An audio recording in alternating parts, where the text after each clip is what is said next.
parti pour le bilan du challenge Cold Winter 2016. Je vous en avais déjà parlé dans une vidéo précédente et je pense que je suis pas la seule à l'avoir fait. Vous connaissez donc a priori le principe et si jamais ce n'est pas le cas, je vous invite à aller voir la vidéo que j'avais faite à ce sujet où j'explique un petit peu les détails. Je vais poser les bases tout de suite, je ne donnerai pas dans cette vidéo les résumés des livres que j'ai lus ou les raisons pour lesquelles ils m'intéressaient, tout simplement parce que je l'ai déjà fait dans la vidéo dédiée à ce sujet. Donc si ces résumés vous intéressent, n'hésitez surtout pas à consulter cette fameuse vidéo ou bien les différents résumés sur internet. Pour ce qui est du challenge, je vais casser le suspense tout de suite. J'ai rempli mon challenge, j'ai lu les 4 livres de ma pile à lire du challenge Cold Winter et j'en suis très fière. Bon ok, c'était pas une grosse pile à lire, 4 livres c'est pas non plus énorme, mais j'ai tellement de mal à m'imposer des challenges et j'ai tellement de mal surtout à les respecter que je suis fière de l'avoir fait. Et le premier livre que j'ai lu dans le cadre de ce challenge, c'est Les fiancées de l'hiver, la passe-miroir tome 1 de Christelle Dabos. Ce fut pour moi la confirmation. J'avais entendu énormément de choses positives sur ce livre, ça faisait un moment qu'il traînait dans ma pile à lire, et j'avais un petit peu cette réticence à le commencer parce que c'est souvent le cas, quand un livre a très bonne presse, je lui trouve des défauts et je l'aimerais forcément moins que les autres. Voilà, je sais pas si c'est mon esprit de contradiction, mais c'est souvent le cas. Ici, j'ai trouvé que le livre méritait totalement la bonne presse qui lui est faite. Tout simplement parce qu'il contient pour moi énormément d'éléments que j'aime dans un livre et qui a fait qu'il a fait partie de mes lectures favorites de l'année 2016. L'un de ces points, c'est un univers immersif et extrêmement complexe. C'est un monde qui m'a énormément rappelé le travail de Philip Pullman dans la trilogie À la croisée des mondes, pour ce monde un petit peu froid, mystérieux et plein de complots. Je trouve que Christelle Dabos sait très bien poser les bases de son récit, elle nous donne énormément d'informations et je trouve de la bonne façon parce qu'elles sont données pas forcément au compte-gouttes, mais vous n'êtes pas noyé sous une foule d'informations, sous une foule de descriptions, et elle sait très bien vous faire visualiser son monde et vous faire totalement embarquer dans cet univers. En tout cas, il m'a pas fallu plus de quelques pages pour être totalement immergée là-dedans et être totalement happée par l'ambiance qu'elle sait mettre en place très tôt. L'autre point que j'ai aussi énormément apprécié, ce sont les personnages. Tout simplement parce que je trouve qu'ils tranchent énormément avec la littérature jeune adulte, en tout cas anglophone, à laquelle on est habitué en ce moment. Les personnages, j'ai trouvé, ne sont absolument pas clichés et on évite ce personnage principal qui se pense un petit peu fadasse, un petit peu banal et qui au final se révèle être le personnage le plus badass de toute la Terre. Non, ici on a un personnage qui est assez nuancé et qui en même temps se voile pas la face, elle sait ce qu'elle est, et l'auteur va pas nous la transformer à la façon d'une bonne fée en un personnage ultra révolutionnaire et qui va tabasser tout le monde. J'ai trouvé ça cool parce que ça change, je me dis que c'est aussi lié aux plumes un petit peu européennes, c'est vrai que souvent c'est pas forcément le même style que les plumes américaines qui ont souvent des schémas similaires. Ici on sent bien qu'on est dans une histoire totalement différente. Au niveau des personnages, ils sont tous imprévisibles, ils sont tous très nuancés, c'est ce que j'ai adoré. On ne sait jamais vraiment sur quel pied danser, on ne sait jamais dans quel camp ils sont et ce qu'ils vont faire, c'est l'un des points extrêmement positifs de ce récit-là. Pour ce qui est de l'histoire, c'est pas forcément la plus révolutionnaire dans le sens où sur ce pavé, il se passe pas forcément énormément de choses dans l'histoire, c'est-à-dire que il n'y a pas 2 tonnes de rebondissements, mais ça ne rend pas l'histoire inintéressante pour autant. J'ai adoré ce voyage, j'ai adoré ce premier tome. On pourra lui reprocher des longueurs ou éventuellement trop de descriptions et pas suffisamment d'action, ce qui ne m'a pas du tout dérangé personnellement. Mais c'est un très bon premier tome et pour un premier récit, je trouve ça magnifique. J'ai donc très hâte de lire le second tome qui apparemment est encore mieux que le premier. Donc ça vend un petit peu du rêve.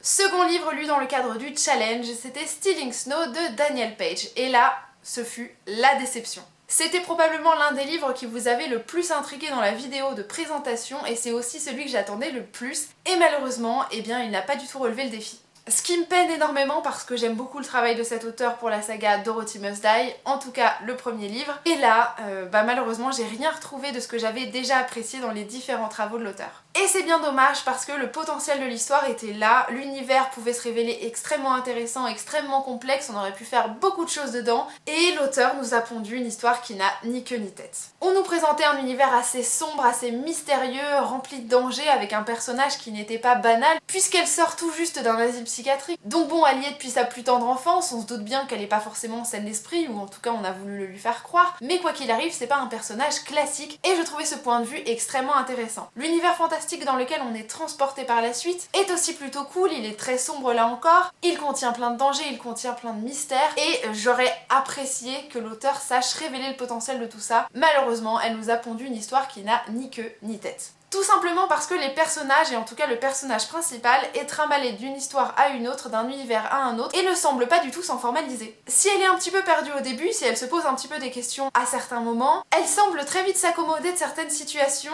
et en tant que lecteur, c'est absolument incompréhensible, parce qu'on ne comprend pas comment elle peut si vite se faire à certaines situations, sans préambule comme ça, et s'investir autant dans certaines missions. Personnellement, ça m'a totalement échappé et j'ai pas du tout apprécié ce personnage presque malléable qui du coup n'a aucun intérêt pour le lecteur, vraiment. Ça rend le personnage principal assez superficiel finalement et très frustrant. Et l'autre élément qui m'a beaucoup énervé, parce que je le trouve extrêmement irréaliste, ce sont les intérêts amoureux.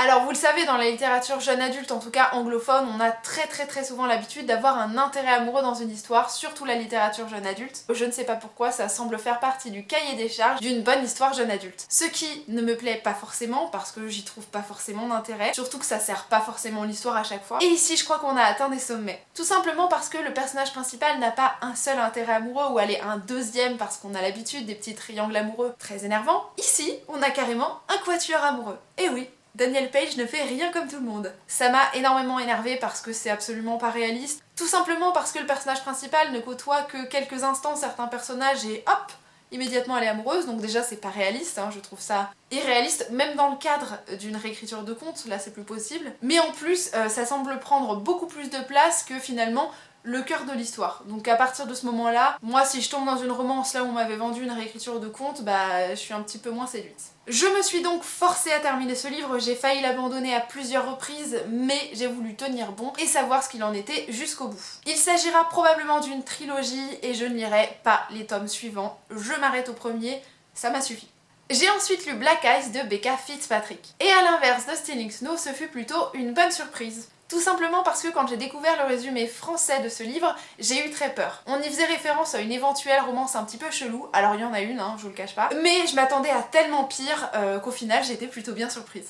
Alors c'est pas forcément l'histoire la plus révolutionnaire, hein, si vous connaissez déjà pas mal les thrillers, c'est pas l'histoire qui vous surprendra le plus. Personnellement, j'ai vu le déroulé de l'histoire très tôt. Mais voilà, la construction du récit était pas mal non plus, l'écriture se suivait plutôt très bien, et j'ai trouvé que le rythme était plutôt bon, ce qui a fait que j'ai très rapidement lu ce récit-là et que j'étais plutôt contente de le faire. Je trouve que le rythme est plutôt bien mené puisque nous avons un début assez fort avec une scène de kidnapping et de séquestration, ce qui est pas forcément le moment le plus agréable d'une vie, je suis d'accord, mais qui va capter immédiatement l'intérêt du lecteur, et ça c'est plutôt cool. Même si je trouve qu'il y a un creux au milieu de cette histoire qui est un petit peu dommage et qui peut un petit peu désintéresser le lecteur, en tout cas moi, parce que cette romance chelou je l'ai pas trouvée spécialement utile pour l'histoire, on aurait totalement pu s'en passer dans ce récit là. Je pense que l'histoire se serait tout aussi bien menée sans. La fin relève un petit peu le niveau et vous avez pas mal de suspense, vous avez pas mal de choses qui vont entraîner votre lecture et en tout cas qui ont fait que moi j'ai beaucoup apprécié l'affaire. Même si, je le répète, si vous avez déjà lu des thrillers, c'est pas le livre qui va vous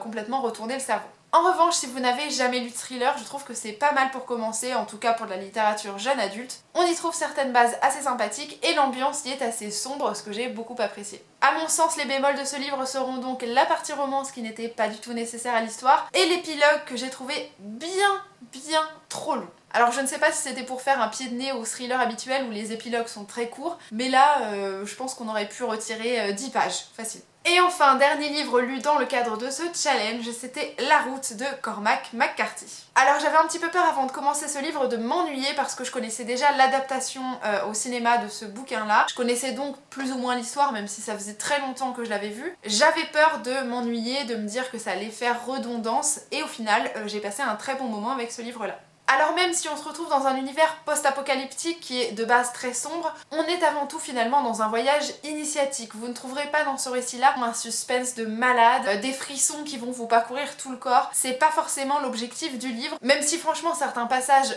vous font suer un petit peu, hein, parce que vous vous dites « oh mince, c'est plutôt pas cool, j'espère que tout va bien se passer ». C'est pas le livre qui remplit tous les clichés du genre post-apocalyptique. C'est vraiment plus un voyage initiatique qu'on vous propose ici. Une relation père-fils qui est plutôt bien exploitée et qui vous pose des questions sur l'humanité. Et même si je vous disais que l'action n'est pas présente à chaque page, j'ai malgré tout trouvé ce livre extrêmement addictif. Je l'ai lu très vite, tout simplement parce qu'on a l'impression de participer au voyage d'un père et de son fils. On a l'impression d'être là en permanence avec eux, malgré un style qui est plutôt froid, qui est très détaché, qui observe un petit peu ce qui se passe. On a l'impression d'être avec eux, de chercher de la nourriture, de chercher à se protéger du froid, de chercher à survivre. On a l'impression d'être avec eux. Personnellement, il y a des étapes qui me restent réellement en tête. Je revois très clairement, très nettement certains passages du livre. Je sais qu'ils vont me rester en tête pendant très longtemps, tout simplement parce que le style de l'auteur est assez minimaliste et en même temps très efficace. Et je tiens à le signaler, c'est un style qui peut être assez déroutant, tout simplement parce que vous avez plein de petits paragraphes qui représentent des moments de vie. Il peut s'agir de romans présents ainsi que de moments passés où le père revient sur son histoire et ce qui l'a poussé à faire ce voyage. Il y a aussi très peu de dialogue, c'est beaucoup de narration et les dialogues qui sont présentés ne le sont pas du tout faits d'une façon assez classique. Ça ressemblerait plus à une réflexion où vous savez comme dans les films les moments où vous entendez des voix, des dialogues dans la tête d'un personnage. Ça pourrait aussi s'apparenter à un huis clos tout simplement parce qu'on suit très peu de personnages hormis le père et son fils. Ça peut donc ne pas plaire à tout le monde, vraiment je tiens à le signaler. Pour les paragraphes vous avez très rarement plus d'une page pleine et pour les dialogues voilà à quoi ça ressemble. Et malgré ce style un petit peu déroutant, c'est probablement l'une des meilleures lectures que j'ai fait dans le cadre de ce challenge. C'est un livre qui reste marquant, c'est un livre qui vous pose des questions sur l'humanité, sur pourquoi chercher à survivre à ce monde qui n'a rien à offrir, sur la capacité de l'homme à survivre, pourquoi il survit, et quelle forme d'humanité il est capable d'oublier pour survivre également. On se pose beaucoup de questions qui sont au final assez philosophiques et qui sont très importantes je trouve et qui vous poussent vraiment à réfléchir. J'ai trouvé ça génial et je pense que je vais continuer à me poser ces questions pendant encore un moment. Elles sont assez universelles, elles peuvent parler à tout le monde et je pense que adultes comme jeunes adultes peuvent apprécier ce récit-là même si il est assez particulier. Et c'est tout pour les lectures que j'ai faites dans le cadre de ce challenge. J'espère vous avoir donné envie d'en découvrir certaines, même si je pense que pour les fiancés de l'hiver, c'est déjà fait. N'hésitez pas à votre tour à me dire quels livres vous avez lus dans le cadre de ce challenge et si elles vous ont plu, je l'espère. Pour ma part, je vais probablement poursuivre mon aventure dans les littératures du grand froid avec la trilogie de Philippe Pullman parce que j'ai très envie de la relire. En attendant, je vous dis à très bientôt et je vous fais de très gros bisous. Salut!